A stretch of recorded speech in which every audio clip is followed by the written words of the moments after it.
Hello, my name is Freddy Salmon Mijage from Edukea Tanzania.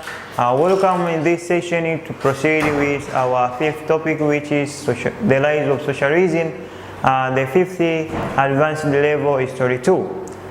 So on the last session we ended on the effects of misunderstanding between China and USSR. So that was the part concerning with Chinese revolution, as that was subtopic. And so now we are going to see the last subtopic in our topic, which is the rise of socialism. The last topic is African socialism. The wave of socialism inspired the African statesmen, politicians and intellectuals to build socialism in Africa, because socialism was seen as the best way for development in African countries. Due to its main features in society, like no exploitation of man by man, no oppression, no segregation, and no humiliation. Hence, after the Bolshevik Revolution of 1917, many African states which had got independence began to adopt socialism as their political policy, which was popularly known as African socialism, while it was designed according to the African environments. Let us see the examples of African socialism that was established in different African countries. By starting with Tanganyika or Tanzania in present time, Mwalimu Julius Kambarage Nyerere designed a brand or type of socialism known as Ujamaa or brotherhood in 1967, following with Arusha Declaration on 5th February 1967. Also, another example of socialism that was established in African country was humanism, that was introduced by Kenneth Kaunda of Zambia, designed the type of socialism known as humanism. Also, Milton Obote of Uganda designed the Common Man's Charter in 1980. Also, Kwame Nkrumah of Ghana designed the socialist or designed the type of socialism known as conscientization. That was the socialist idea of Ghana. Also, in Egypt, socialism was known as nationalism. Tom Mboya in Kenya adopted socialism known as Seasonal Paper number 10 of 1965, and the Communicative of Guinea, as well as Ant Wadagaga Diniga Kudisani in Somalia. These were all the examples of socialism that was established in African countries by their leaders after being independent countries. So let us see the features of African socialism. What were the features of African socialism? The first one, African socialism was against all evils of colonialism and capitalism, like exploitation, humiliation, segregation, and oppression, because the system of colonialism and capitalism was seen at the side of the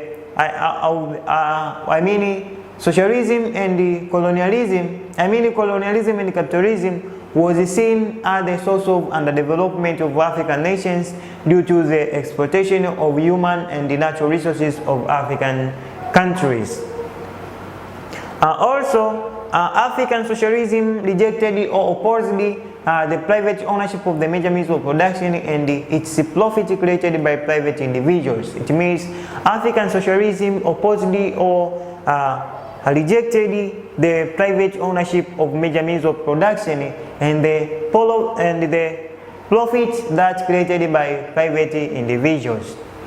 Also, African leaders wanted to build socialism in Africa based on African type of communal social system of communalism, whereby Africans were helping each other on their areas. It means that there was cooperation. It means that the African socialism was aiming at ensuring there is cooperation in production or cooperation or communal working in their areas. Also, African states were attempting African states were attempting to create a type of socialism which was not based on Marxism-Leninism, based on class struggle and revolutionary action. Instead,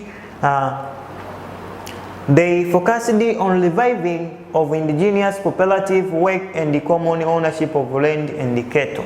It means that African states were attempting to create a type of socialism which was not based on Marxism as the Russians did, or Leninism, based on class struggle and revolutionary action. Instead, they focused, it means instead Africans focused their socialism on reviving indigenous cooperative work and the common ownership of land and cattle. Also, African socialism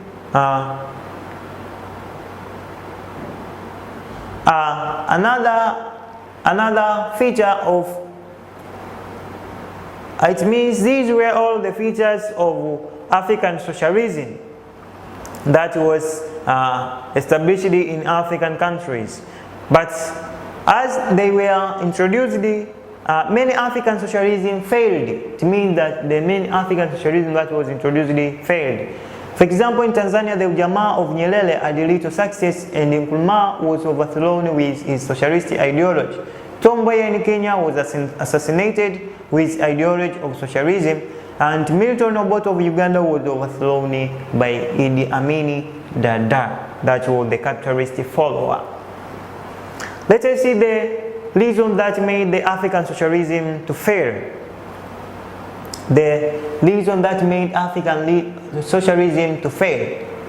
The first one was lack of clear theory of socialist ideology. The Africans lacked the clear socialist theory or ideology that could be implemented in Africa. Also, you can see that many African was dominated by pseudo that lacked committed people to implement African socialism. Also, existence of poor working class. Many African states were dominated by peasants who lived in acute poverty and who were ignorant. Therefore, they failed to organize themselves to support African leaders in establishing the strong African socialism. It means that the Africans was poor or were poor, so they were living under the acute poverty, so they failed to support their leaders on building the strong socialism ideology. That's why African socialism was failed. Also, existence of dependent economy. Since the period of colonialism and even after independence, many African states had a dependent economy which forced them to rely on metropolitan countries, and even after independence, they continue to rely on colonialist or former colonial masters' assistance. And this can be verified on what African used to say, we produce what we don't consume and we consume what we don't produce. It means that the Africans were much depending on the Westerners or the donor countries, on the colonial masters, all the former colonial masters to get the assistance. And that's why they come up with the saying that Africans, or we Africans, we consume that what we don't produce, and we produce that we don't consume. And that made the African hence the capitalist nation used the weakness of African economy to hinder African economy, to hinder African socialism. African socialism. Also, the reason that made African socialism to fail, the puppets, or some African leaders were puppets. It means that Africa are the puppets leaders who contributed to the failure of socialism. Some African leaders, intellectuals, and African politicians were used by the capitalist nation in order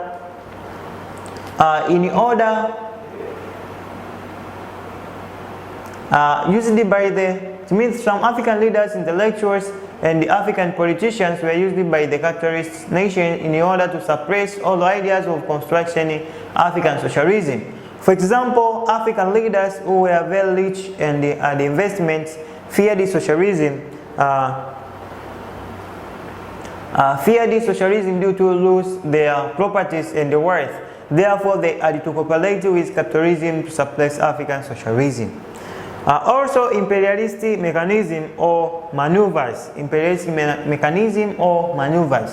The imperialists used a lot of mechanism to suppress socialist ideas in Africa. For example, they sabotage and sometimes they cut aid.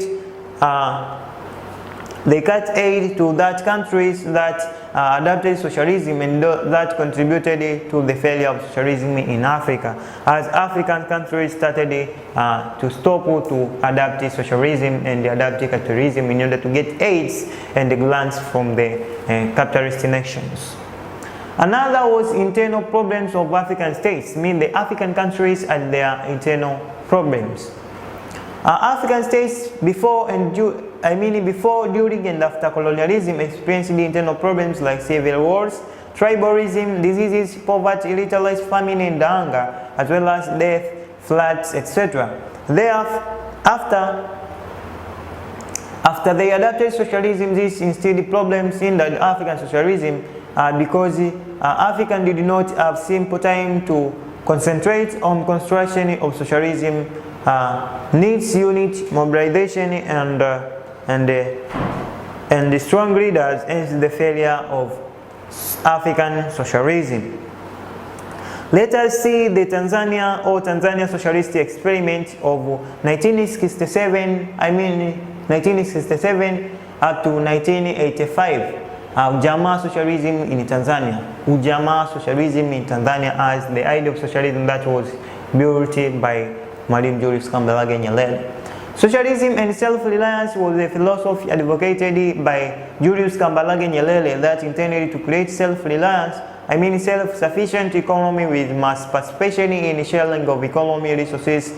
Some of the key characteristics of socialism in Tanzania were absence of exploitation of major means of production and the exchange under the control of workers and the peasants.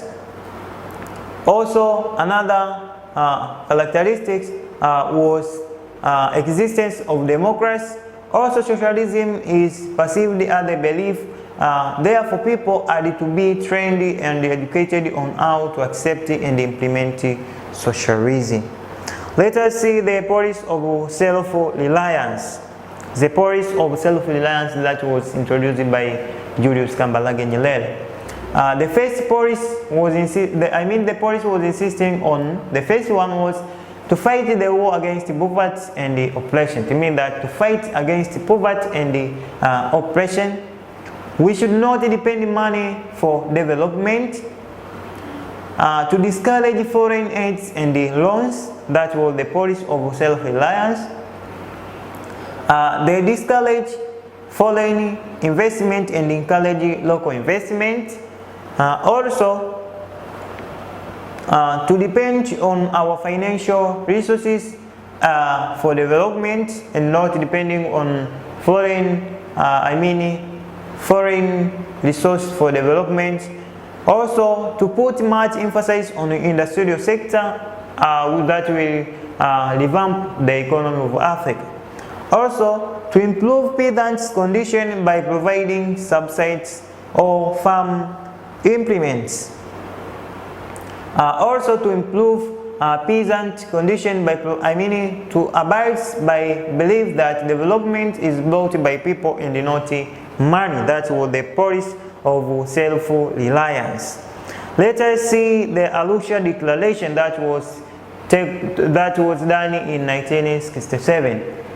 Arusha Declaration refers to the decision made in Arusha in which the essence of socialism and self-reliance through villagization program was discussed and realized in 1967. Let us see major economic changes after Arusha Declaration. What were the major economic changes after Arusha Declaration? The first one was increased decentralization economic authority, abolition of cooperatives and the local government, nationalization of all public enterprises, to mean that the all the nation, all public enterprises were nationalized. Encouragement of home markets, and there was encouragement of home markets. People of Tanzania were argued to consume home products. There was discouragement of foreign goods, meaning that encouragement of home market, whereby the Tanzanians were supposedly to consume home products and to discourage the foreign goods. Also, improvement of industrial sector. And the last one was agriculture was recognized as the backbone of Tanzanian economy.